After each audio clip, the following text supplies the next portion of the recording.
چلچلاتی دوپہروں میں سڑک کے کنارے رک کر گنے کا رس پینے کا منظر آج کل لاہور میں عام دکھائی دیتا ہے۔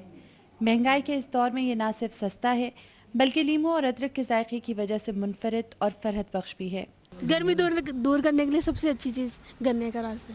بزنگ چونکہ تو ہے بقاعدہ جوس پینے واسطے مطلب اچھا ہوتا ہے، مطلب ٹھنڈا کو دل کو سکون ہوتا ہے۔ اور رو بہت اچھی چیز ہے، فائدہ مند ہے اور پینی چاہیے۔ اٹس نیچرل چیز آپ کو پتہ ہے سب سے بیسٹ ہوتی ہے فار بیٹر ہیلتھ، جو ہے صحت کے لیے بہت اچھی ہے۔ گنا قدرتی چیز ہے نا، یہ بہت اچھا ہے، ٹھنڈا بھی ہوتا ہے، سستا بھی ہے اور ویسے بھی گرمی کٹ رہا ہے۔ گنے کا رس پاکستان کا قومی مشروب بھی ہے اور بہت سی بیماریوں سے بچاؤ کی تدبیر بھی، لیکن ان ریڑھیوں اور ٹھیلوں پر صفائی کے مؤثر اقدامات نہ ہونے کے باعث یہ کسی بیماری سے بچاؤ کی بجائے خود بیماریاں پیدا کرنے کا سبب بن رہا ہے۔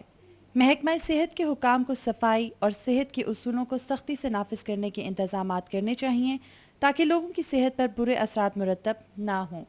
Madiha Chaudhry, ARY1 world, Lahore.